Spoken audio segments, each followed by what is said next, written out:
I'll start with saying the sky is indeed the limit for Africa. I'm one of those who's hugely optimistic about the continent. And in the report we put out, we actually sized the opportunity because we felt a lot of people were talking about Africa and talking about the opportunity, but have not really done a good job of actually putting numbers against it. And what you realize is there's a $2.6 trillion opportunity across Africa, up from 1.6 today. So there's an extra $1 trillion of revenues that all of you can capture if you take Africa seriously. We looked at 4 different sectors.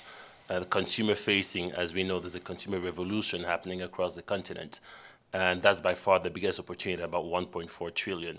But there are a number of opportunities in infrastructure. We always talk about the challenges across Africa, but therein lies the opportunity. So infrastructure is a massive opportunity. Resources, as we know, has always been, and we have a number of players in that space here.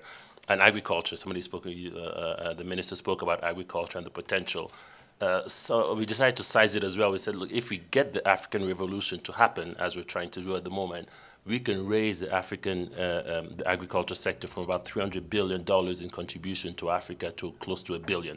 So again, big opportunity. The question, I think, is the one you asked, which is, who is going to capture that opportunity? If you come to regional integration, you look at some numbers. Within Africa, the intra-trade is about 12% of our total trade. So of our total trade, only about 12% happens within African countries. Half of that, by the way, is in SADC, right? So, and the other half is outside.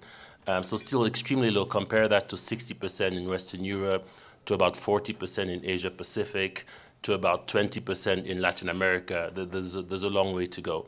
So I think it brings two key messages. One is, huge opportunities, but right now we are not positioned as Africans to capture that opportunity. But I think secondly, which may even be more important, is for some smaller African countries, this may be the only way for them to sustain their growth, right?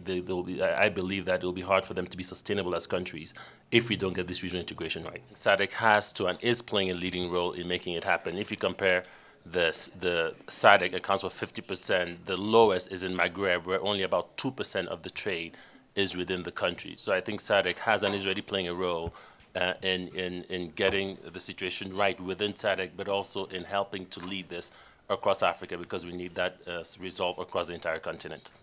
Doing business in Africa, you can't afford to be without Africa Investor.